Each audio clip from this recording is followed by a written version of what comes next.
In today's video, I am going to be talking about the basics of coaching youth basketball. This could be coaches who are coaching 9-year-olds or coaches who are coaching 14 or 15-year-olds.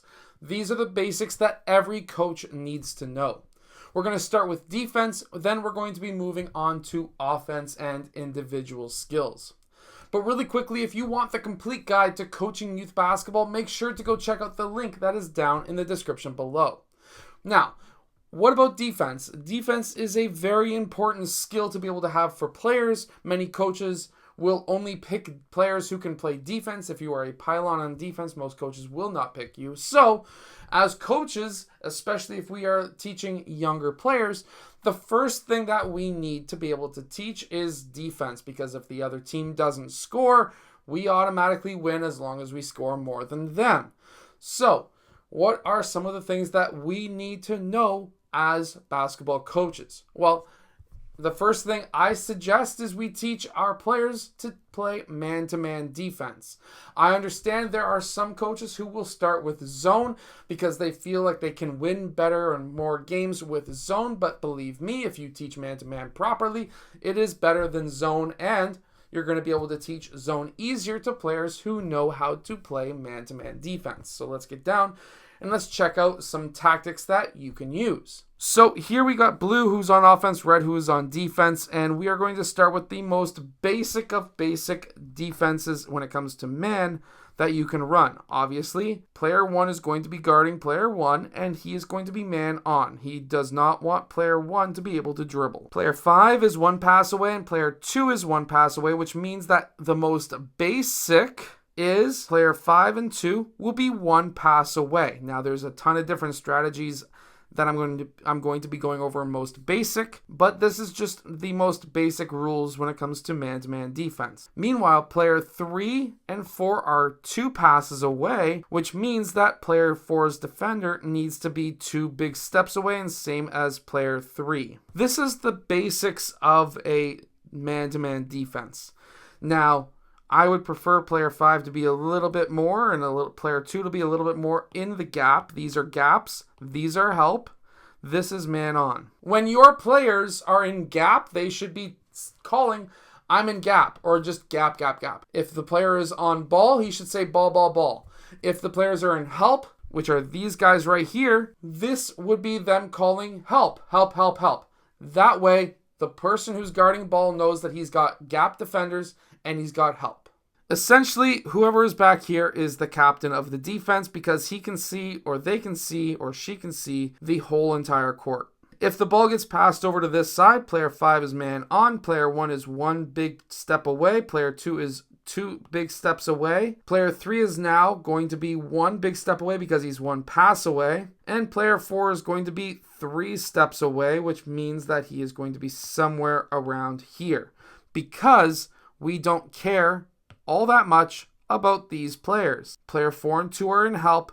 1 and 3 are in gap. Now, depending on who you are, gap for player 3 should be here or here. In my opinion, he should be here because that is the true gap. Now, for example, if player 5 was to drive and he got past player 3 as the gap defender, player 4 is now help. This is now the part of the man-to-man defense where the players need to learn how to play zone. Player 2 is going to drop, player 1 is going to drop, player 2 is in a zone guarding multiple players, and player 1 is in zone guarding multiple players because there is now a double team on ball. Now, this is why when you're playing man-to-man defense, you actually are teaching zone defense principles as well. Because now player 2 is guarding 2 players and player 1 is guarding 2 players. Player 1 is guarding essentially this zone. Player 2 is essentially guarding that zone. So while there are some leagues that may say no zone defenses, in reality, if you are playing man, you are essentially also playing zone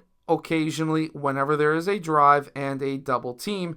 And if they don't allow double teams, then you need to talk to them, in my opinion, because this is how you play man-to-man defense. Now, there are some rules that will state that when it comes to certain man-to-man defenses, if this wing player was to drive on this gap defender, he can drop off and stunt until player 5 gets there. However, if this is a very good shooter, I would not be doing that. But if this is a younger team, this is totally acceptable because I really doubt a 9-year-old is going to be jacking up threes from there. Now, let's not lie to ourselves. This is exactly how we are going to see younger players play man-to-man. There's not much you can do other than just literally practice the man-to-man defense that you want to run with your players over and over and over again. I understand there are some coaches who will comment down below and say, I've tried to teach my players how to play man-to-man defense for 3 practices and they don't get it. I understand. They're kids. It's going to take a while. It's hard coaching little kids. Sometimes it takes a whole season just to understand what man-to-man defense is.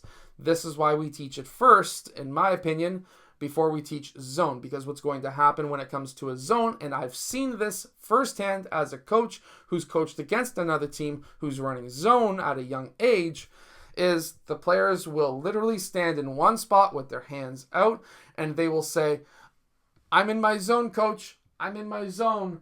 I'm not moving. This is my zone. And they will literally do that. They won't say they're not moving, but they literally will not move. I have carved so many teams up when I was coaching 10U basketball, when I was coaching 9U basketball, 11U basketball. I carved a ton of teams up because those players, some of those players will not move in a zone. And if they don't move, you literally just dribble through them and weave through them and you've got yourself an open layup every single time. So this is why we want to teach man. So how you do this is in a shell drill, and basically what you're going to do is when the player passes, everyone's going to shift into where they need to be, and then player passes over here. Again, everyone shifts so that everyone knows where they need to be. And you just keep on passing that ball around, the defense shifts, and everyone's all happy. Now, zone defense is when you've got players who are guarding an individual area of the court and not an actual man. Anytime there's an overlap in a zone, for example, the areas that I'm highlighting right now, those are all double team locations. So if player 1 was to attack here, there should be 2 guys who are collapsing in on him. It should be a double team at all places. When I beat a team by 108 points, the commissioner of the tournament, they told me to run a 2-3 zone because they wanted me to stop running a double team on the other team. It made no sense. Yes, I run a blitzing man-to-man, but and you can make sure to go check out my defensive strategies that are down in the description below. The Deadly Defensive Strategies book includes the blitzing man, which is a fantastic man-to-man defense that you can run. But we beat a team by 108 points with a blitzing man, and they told me to run a zone, which just confused me because they didn't want me to double team any players, and that's exactly what a zone does, is it double teams players. But either way, that's basically the gist of a zone defense. There's multiple different types of zones. There's a 3-2 zone where sometimes you can trap the corners. There's my Unbeatable Zone Defense book that's also down in the description that will double team the low post. It'll trap the corners and it doesn't leave any players open.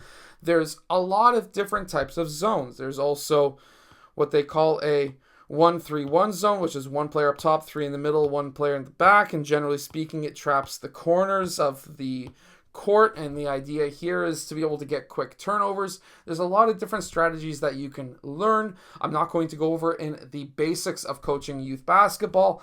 However, when it comes to the zones, you're essentially guarding an individual area of the court and not an actual man. Now, when it comes to offense, there's one of the most popular offenses that you can run, which is the 5-out. Basically means that there's 5 players out on the perimeter, and I would actually suggest teaching this to younger players first because it teaches them to spread out, teaches them the basics of pass, cut, fill, basically movement off ball after passing the ball, so everyone fills up, everyone then fills out, and you can then, of course, continue this. You can also do a basic pass and screen, so you can teach players how to run a screen and roll.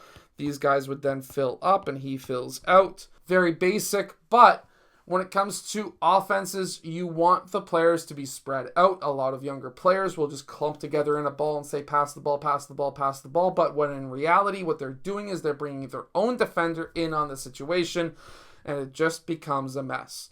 So teach your players how to spread out and then do off-ball movement. I've got 6 trillion basketball plays on this YouTube channel, so you can go check them out. You can go check out my complete guide to 5-out basketball. That is down in the description below as well. But basically, just have your players spread out, teach them how to move off ball, teach them how to dribble, some of the most important skills that you can teach as a coach to younger players is ball handling, passing, and shooting. Those are the 3 skills offensively that they are going to need more than anything else. And defense. I would suggest at a younger age, I'm talking like 9-year-olds, 10-year-olds, 11-year-olds, focus half of your practice around defense. The other half of your practice, I would focus on dribbling, shooting, and passing. Those are 3 very important skills. I would not be teaching a lot of moves when it comes to younger players. Obviously, through the legs is technically a move, but it's a move that players will need to know how to do, and it teaches ball control. Obviously, when it comes to learning how to do footwork, that's also important. Being able to catch and land onto and low rip, those are skills that are going to be massively beneficial. But at that point, you are teaching when to catch the ball, how to catch, which is a passing skill in my opinion, and then how to do a low rip and attack. Dribble on the opposite foot as to where you're actually dribbling, so your left foot goes ahead versus your right hand dribbling. So skills like that are going to be very, very beneficial and important to teach. I hope that this video has helped you. I've mentioned quite a few books in this video. The 5-Out Complete Guide is down in the description below. The Unbeatable Zone Defense is down there as well. If you want my Blitzing Man that I mentioned, the Deadly Defensive Strategies is down in the description too. Anyways, I hope that you've enjoyed today's video. If you like the idea of me writing on this app, it's called the Playbook app, and it's also linked down below, and you get 10% off too. Anyways, I'll see you guys again in my next video.